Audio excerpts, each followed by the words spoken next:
أعوذ بالله من الشيطان الرجيم. بسم الله الرحمن الرحيم. قل أرأيتم إن أخذ الله سمعكم وأبصاركم وختم على قلوبكم من إله غير الله يأتيكم به انظر كيف نصرف الآيات ثم هم يصطفون. قل أرأيتكم إن أتاكم عذاب الله بغتة أو جهرة هل يهلك إلا القوم الظالمون وما نرسل المرسلين إلا مبشرين ومنذرين فمن آمن وأصلح فلا خوف عليهم ولا هم يحزنون والذين كذبوا بآياتنا يمسهم العذاب بما كانوا يفسقون. قل لا أقول لكم عندي خزائن الله ولا أعلم الغيب ولا أقول لكم إني ملك إن أتبع إلا ما يوحى إلي قل هل يستوي الأعمى والبصير أفلا تتفكرون. آمنت بالله صدق الله العظيم. میرے انتہائی واجب الاحترام قابل صد احترام بزرگ بھائی اور نوجوان ساتھیوں، آج کے درس میں قرآن مجید کتاب حکمت کی سورہ نمبر 6 سورۃ الانعام کی 5 آیات مبارکہ آیا نمبر 46، 47، 48، 49 اور 50 یہ شامل ہیں، اور ان آیات میں اللہ جل شانہ عما نوالہ منکرین کو اپنا تعارف کروا رہے ہیں، اور تعارف بھی کس کی زبانی؟ آقا کریم سید المرسلین حضور پاک علیہ الصلوۃ والسلام کی زبانی. قرآن مجید کا ایک خاص مضمون ہے، خاص طور پر جو مکی صورتیں ہیں ان کا مضمون ہے کہ اس کے اندر اللہ سبحانہ و تعالیٰ کا تعارف جو ہے وہ بڑی کثرت کے ساتھ ہوتے ہیں، چونکہ جو مکہ المکرمہ کے اندر چیلنج اہل ایمان کو ڈیفرنٹ تھا، اور مدینہ منورہ میں چیلنج اور انداز کا تھا. مکہ المکرمہ میں خالص کافر تھے، مشرکین تھے، اس لیے ان کے سامنے تعارف اللہ رب العزت کا کروانا بہت ضروری تھا. عقیدے کا چیلنج تھا، اس لیے جو مکی صورتیں ہیں ان کے اندر عقیدے ہی کا بیان ہوتے ہیں، توحید خالص اور اللہ سبحانہ و تعالیٰ کا تعارف. اور مکی صورتوں کا جب آپ مطالعہ فرمائیں گے تو آپ کو معلوم ہوگا کہ اکثر و بیشتر اس کا اسلوب یہ ہوتا ہے قل آپ فرما دیجیے، آپ یہ فرما دیجیے، آپ ان سے یہ فرما دیجیے. قل ارائیتم ان اخذ اللہ سمعکم وابصارکم. اب صورتحال یہ ہے کہ گزشتہ چند آیات سے مشرکین کا ایک اعتراض ہے، اس کا رد کیا جا رہا ہے کہ وہ اپنی مرضی کی کوئی آیت، اپنی مرضی کا کوئی معجزہ مانگتے تھے، حسی معجزہ. اس کے بارے میں اللہ رب العزت نے مختلف انداز میں جوابات ارشاد فرمائے. اس میں سے ایک تو یہ کہ بھائی جو حسی معجزہ ہے نا، اس کے بارے میں قاعدہ یہ ہے کہ جب وہ کوئی ایسا تمہاری ڈیمانڈ کے مطابق وہ چیز اترتی ہے تو اس کے بعد کوئی قوم ایمان نہیں لاتی نا، پھر ان کو من کل الوجہ مکمل طور پر پھر ان کو ختم کر دیا جاتا ہے، ذلیل و رسوا کر دیا جاتا ہے. جیسا کہ سابقہ جو اقوام ہیں ان کے ساتھ ہو چکا ہے، انبیاء کرام علیہ السلام کے ساتھ انہوں نے یہ معاملہ کیا. صالح علیہ السلام کی مثال سامنے ہے کہ ان کی قوم نے اپنی مرضی کی آیت مانگی، اپنی مرضی کی نشانی مانگی کہ اونٹنی نکلے پہاڑ سے، یہ صفات ہوں، آتے ہی بچے کو جنم دے. صالح پیغمبر نے کیا کرنا ہوتا ہے؟ اللہ سے دعا کرنی ہوتی ہے، اللہ سے مانگ کے دینا ہوتا ہے جو کچھ بھی کرنا ہوتا ہے. تو ان کا مطالبہ پورا ہوا، ایمان نہیں لے کر کے آئے، اللہ رب العزت نے تباہ و برباد کر دی. جناب عیسیٰ علیہ السلام سے ان کی قوم نے مطالبہ کیا کہ آسمان سے دسترخوان اترے، رنگ برنگے اس میں کھانے ہوں. اللہ کی ذات تو اتار سکتی ہے، اللہ کے پاس تو سارے خزانے ہیں زمین و آسمان کی. اللہ رب العزت نے فرمایا، یہ سورہ مائدہ کے آخری سے پہلے رکوع میں گزر چکا ہے کہ اگر تمہارا مطالبہ پورا ہو گیا تو اس کے بعد آپ ان سے کہہ دیں انی اعذبہ عذاب اللہ اعذبہ احد من العالمین. پھر ایسا عذاب اترے گا کہ کسی کو زمانے میں ایسا عذاب کبھی ملا ہی نہیں. اس لیے اللہ رب العزت نے جو نعمتیں دے دی ہیں، جو آیات، جو نشانیاں دے دی ہیں، جو چیز آ چکی ہے، تو اس پر صبر و شکر کے ساتھ تمہیں گزارا کر لے۔ اللہ رب العزت نے اپنے سفیر تمہاری طرف بھیجے ہیں، اپنے پیغمبر بھیجے ہیں، ان کی بات مانو، چاہے تمہاری عقل میں آئے یا نہ آئے۔ عقل کی بنیاد پر جو تمہارے اعتراضات ہیں ان کو پیچھے چھوڑو۔ تو قرآن مجید کا یہ انداز ہے کہ جو معترضین ہوتے ہیں، منکرین ہوتے ہیں، ان کے سامنے سب سے پہلے اللہ رب العزت کا تعارف رکھا جاتا ہے۔ جو نعمتیں ان کے پاس ایگزسٹ کرتی ہیں، چاہے وہ فزیکل ہوں، ان کی ذات کے اندر موجود ہوں، چاہے وہ ان کے ارد گرد ہوں، تو انسانوں کو سب سے پہلے ان نشانیوں کی طرف متوجہ کیا جاتا ہے کہ تم سب سے پہلے اللہ کو پہچانو۔ اللہ کو پہچان لوگے تو پھر اللہ کے پیغمبر کو، اللہ کے نبی کو، اللہ کی طرف سے بھیجے ہوئے کلام کو ماننا تمہارے لیے آسان ہو جائے گا۔ اگر اللہ رب العزت کی ہیبت، اللہ کا جلال، اللہ کی محبت، اللہ کا تعارف اگر نہیں ہے تو پھر کسی بھی چیز کا انسان انکار کر دے گا۔ لوگوں کے سامنے کئی ساری معجزات، آیات، نشانیاں اتری، پھر بھی انہوں نے انکار کر دی۔ فرمایا قل، آپ ان سے کہیں ارأیتم، تمہارا کیا خیال ہے، تم کیا سمجھتے ہو، کیا دیکھتے ہو، ان اخذ اللہ سمعکم وابصارکم، اگر اللہ لے جائے تمہاری قوت سماعت کو اور قوت بصارت کو، وختم علی قلوبکم، اور تمہارے دلوں پر مہر کر دے، من الہ غیر اللہ یأتیکم بھی، تو کون الہ ہے اللہ کے علاوہ، یأتیکم بھی، جو یہ چیزیں تمہیں لا کر کے دے۔ اب گویا کہ جو نعمتیں ان کے پاس ہیں ان کی طرف توجہ دلا دے۔ سمعکم، قوت سماعت بہت بڑی نعمت ہے۔ اللہ رب العزت نے پھر جو کانوں کو پیدا کیا ہے، بنایا ہے، اس کا جو ڈیزائن کیا ہے وہ حیران کر دینے والا ہے۔ سائنس نہ جانے کتنے سالوں سے اس کے اوپر ریسرچ کر رہی ہے، کتنے خوبصورت انداز سے قوت سماعت بھی، پھر اس کے اوپر پردہ، پھر پردہ، پھر پردہ، اور نہ جانے اندر اس کا کس طرح کا نظام اللہ رب العزت نے بنایا ہوا ہے۔ قوت سماعت کتنی شاندار ہے، قوت بصارت اللہ رب العزت کی کتنی شاندار ہے۔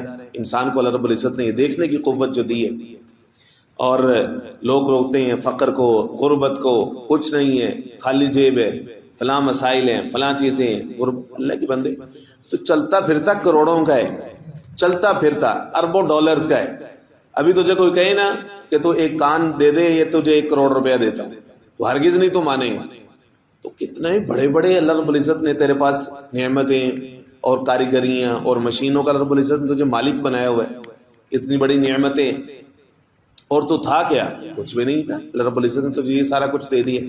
سورۃ دہر میں فرمایا هل اتى على الانسان حين من الدهر لم يكن شيئا مذکورا، یہ جو انسان ہے نا، اس کے اوپر ایک ایسا وقت بھی تھا، لم يكن شيئا مذکورا، یہ ذکر کرنے کے قابل ہی نہیں تھا۔ ایک نطفہ تھا، پانی تھا، کپڑوں پہ لگ جائے تو نہ پاک ہے، گھن آتی ہے، جسم کو لگ جائے تو نہ پاک ہے، گھن آتی ہے، کیا تھا؟ تو کچھ بھی نہیں۔ لم يكن شيئا مذکورا، تو ذکر کرنے کے قابل ہی نہیں تھا۔ لم يكن شيئا مذکورا، اللہ فرماتے ہیں انا خلقنا الانسان من نطفۃ امشاج، ہم نے اس کو پیدا کیا، آگے بنایا، اس کو ہم نے نقش و نگار سجایا، من نطفۃ امشاج نبتلیہ فجعلناہ سمیعا بصیرا، ہم نے اس کی آزمائش کرنی، آزمانا ہے اس کو ہم نے سمیع بنایا ہے، بصیر بنایا ہے۔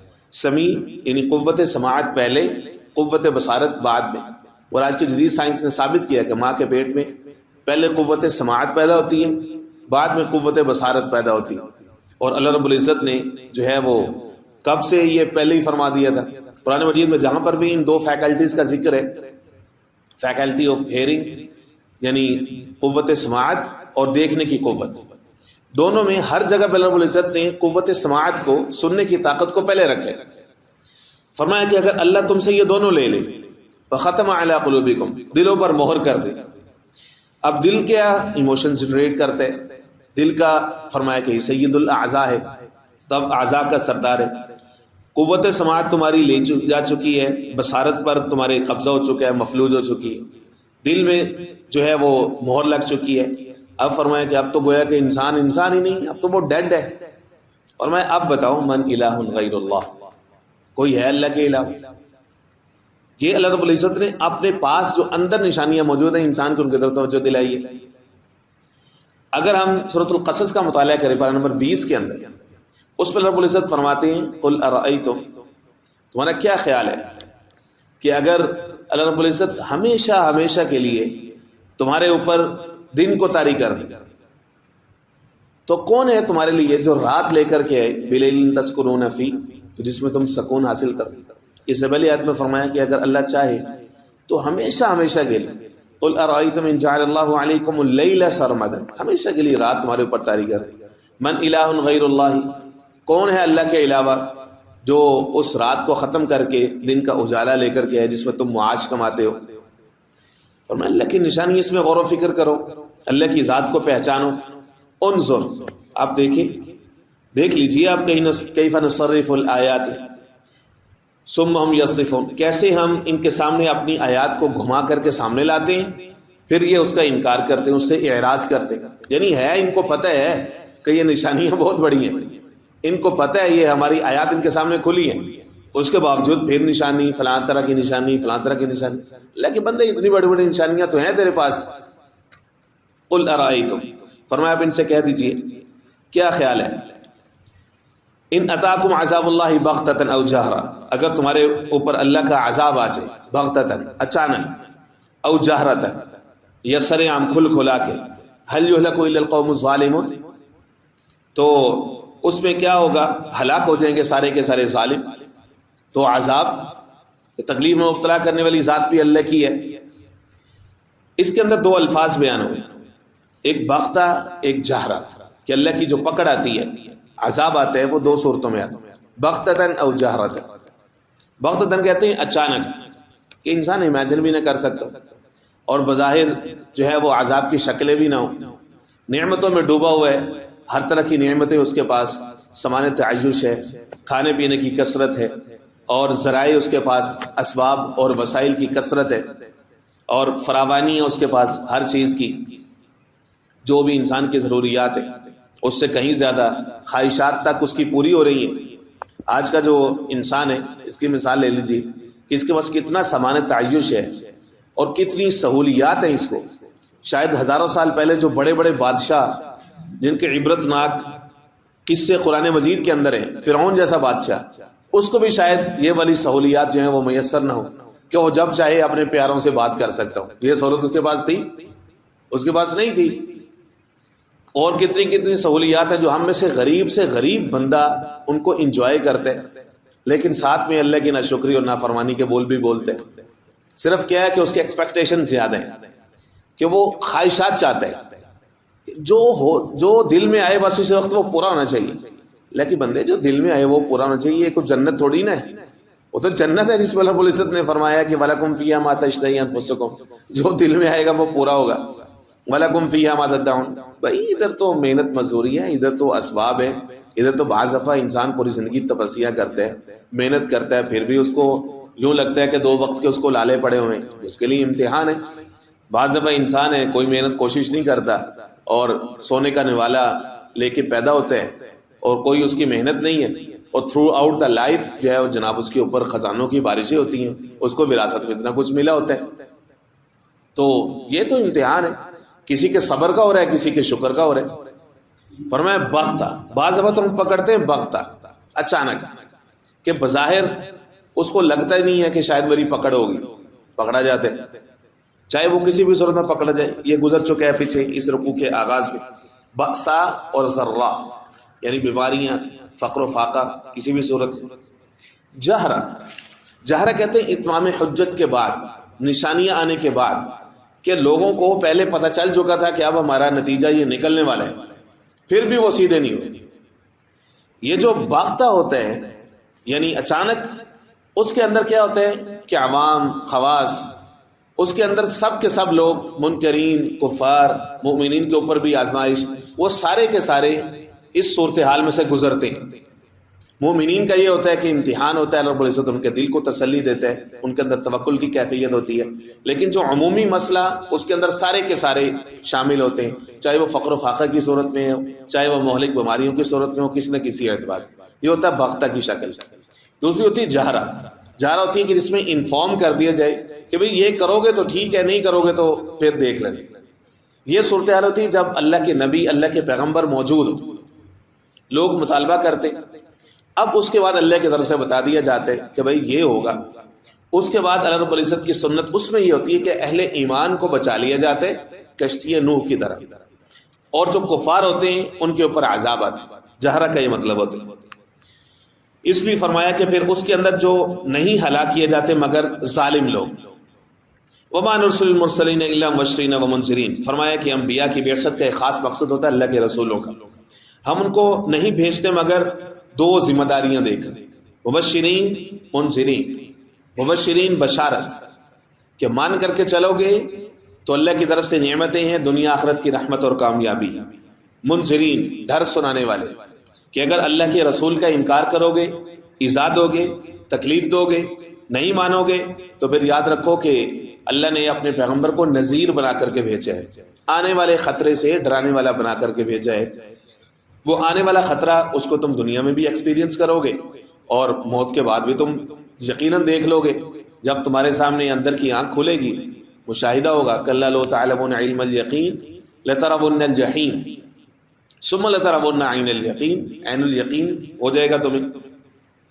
فمن آمن واصلح فلا خوف علیہم ولا هم يحزنون، فرمایا پس جو شخص مومن بن گیا، ایمان لے آیا، واصلح اپنے حال کی اس نے اصلاح کر لی، فلا خوف علیہم اس کو کوئی ڈر نہیں، ولا هم يحزنون اور نہ ہی اس کو کوئی غم ہے. یہ بھی قرآن مجید کی اصطلاح ہے خوف اور حزن کی. اور جہاں پر بھی اللہ رب العزت اہل ایمان کو بشارت دیتے ہیں تو اس جگہ پہ یہی فرماتے ہیں. اللہ ان مثال کے طور پر جو ہے وہ 11ویں پارے کے اندر سورہ یونس میں فرمایا الا ان اولیاء اللہ لا خوف علیہم ولا هم يحزنون، جو اللہ کے دوست ہوتے تو ان کو کوئی خوف اور کوئی غم نہیں ہوتا. گویا کہ بتا دیا خوف کا تعلق دنیا سے، حزن کا تعلق آخرت سے ہے. اور بعض علماء نے لکھا ہے کہ خوف کا تعلق ہے جسمانی نقصان سے، حزن کا تعلق ہے باطنی نقصان سے. اب جو مومن ہے جس نے اپنے آپ کو اللہ کے حوالے کر دی ہے کہ جو ہوگا اللہ کی طرف سے ہوگا، تو اب جو ہے اس کو کوئی خوف یا غم نہیں ہے. کوئی بھی تکلیف اس کو پہنچ، اس کو پتہ ہے اللہ کی طرف سے. کوئی نعمت آتی ہے تو وہ اس پر مطمئن ہوتا ہے کہ اللہ کی طرف سے ہے. کچھ نہ ملا تو روزہ، کچھ مل گیا تو عید، بچ گیا تو غازی، مر گیا تو شہید. تو جو مسلمان ہے، مومن ہے، ہر حال میں اس کی موج ہی موج ہے. اس کو کبھی کوئی شکوہ نہیں ہوتا، کوئی پریشانی نہیں ہوتی. پورے ہیں وہی جو ہر حال میں خوش ہیں، اقبال میں ادبار میں ہر حال میں خوش ہیں، ہر حال میں خوش ہیں. فرمایا کہ ان کو کوئی خوف نہیں، کوئی غم نہیں. والذین کذبوا بآیاتنا، ہاں وہ لوگ جو ہماری آیات کو جھٹلاتے ہیں، یمسہم العذاب تو ان کو عذاب پکڑتا ہے، بما کانوا یفسقون اس کی وجہ سے جو وہ نافرمانی کرتے ہیں.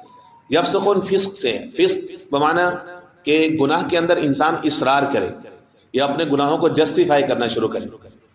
ہمارے یہاں ایک نئی ویو چلی ہے، ایک نئی لہر چلی ہے، ہماری جو ایک نسل آ رہی ہے نئی تعلیمی اداروں سے. ایک تھے لوگ گناہ کرنے والے، گناہ ہر انسان سے ہوتے ہیں، کیا عوام کیا خاص، کوئی اس سے والا تک انسان کی پہچان ہے، وہ کرتا ہے گناہ جانے انجانے، اس سے سرزد ہوتے، یہاں تک کوئی ایشو نہیں. قرآن مجید نے ایسے لوگوں کی کو تعریف کی ہے. آپ حیران ہوں گے کہ گناہ گاروں کی کیسے تعریف ہے. تعریف ایسے کی ہے، فرمایا خیر الخطائین، بہترین گناہ کرنے والے، بہترین. اللہ نے ان کے لیے بہترین کا لفظ بولے. کون ہے؟ التوابون، جو توبہ میں جلدی کرے. گناہ ہوتا ہے فوری طور پر ریپینٹ کرتے ہیں، ریفلیکٹ اپون کرتے ہیں، فوری طور پر تسلیم کرتے ہیں، ہو گیا اللہ کی طرف سے رجوع کرتے ہیں. یہ ہے یہاں تک ٹھیک ہے. لیکن اس سے اگلا ہوتا ہے اس کے اوپر اصرار کرنا. یہ ہے درجہ فسق کی طرف انسان بڑھنا شروع ہو جاتا ہے. پھر اس کو جسٹیفائی کرنا، پھر اس کے اوپر دلیل لے کر کے آنا. اتنے سارے لوگ کر رہے ہیں جی، وہ اب تو جناب سارے کرتے ہیں، اب تو جناب اس کا رواج، اور جناب نئی بات نہ کریں جناب، ہم اپنے بڑوں سے سنتے آ رہے ہیں. یہ کیا ہے؟ اپنے گناہ کو جسٹیفائی کرنا. اس کو امام غزالی رحمہ نے لکھا ہے کہ گناہ کے 4 درجے ہوتے ہیں. ہر بعد والا درجہ پہلے سے زیادہ خوفناک اور خطرناک ہے. پہلا ہے ارتکاب، ارتکاب ہو گئے انسان سے، گناہ ہو گیا. اس کے بعد دوسرا ہے اصرار، وہ اس سے بھی زیادہ بدترین، اس کو مسلسل کر.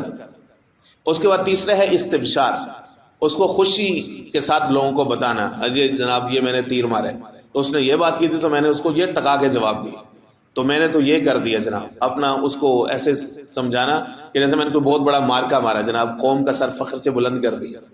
استبشار یہ پہلے والے 2 درجات سے بھی بڑھے. اس کے بعد اگلا یہ ہے کہ اس کو پھیلانا اور اس پر دلائل قائم کرنا، اس کو جسٹیفائی کرنا.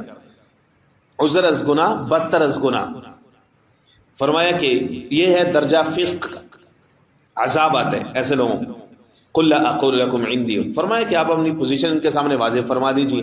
یہ آپ سے جو بار بار اپنی مرضی کا معجزہ اور نشانی مانگتے ہیں نا، آپ ان سے کہ لا اقول لکم عندی خزائن اللہ، میرا یہ دعویٰ ہی نہیں ہے، میں تمہارے لیے یہ تھوڑا کہہ رہا ہوں کہ میرے پاس اللہ کے خزانے تو ہیں ہی اللہ کے پاس، وَلِلَّهِ خَزَائِنُ السَّمَاوَاتِ وَالْأَرْضِ، زمینوں کے خزانے اس کے پاس، آسمانوں کے خزانے اس کے پاس، وہ جو مجھے دیتا ہے میں آپ تک پہنچا دیتا ہوں.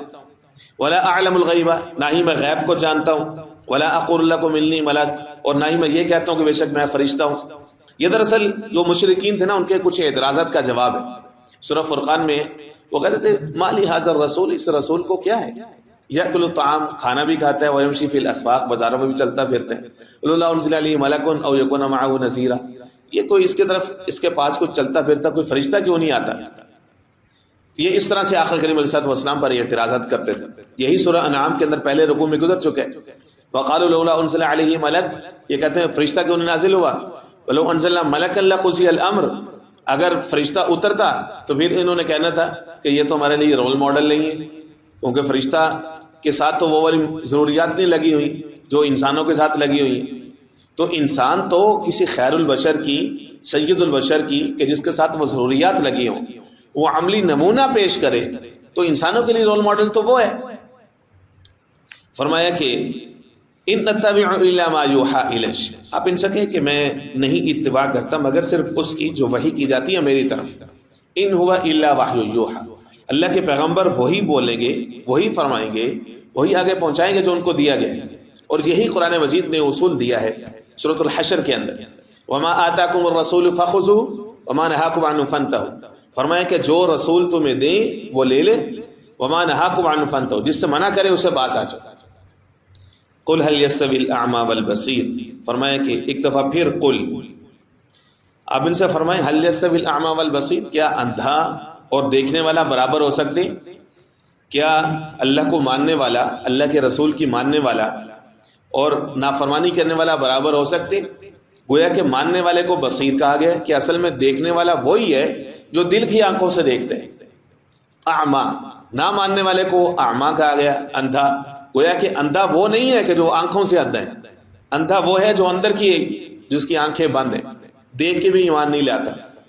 جس کو فرمایا کہ فَإِنَّا لَا تَعْمَى الْأَبْصَارُ وَلَكِنْ تَعْمَى الْقُلُوبُ الَّتِي فِي الصُّدُورِ. افلا تتفکرون، کیا تم غور و فکر نہیں کرتے؟ اللہ رب العزت سمجھ نصیب فرمائے.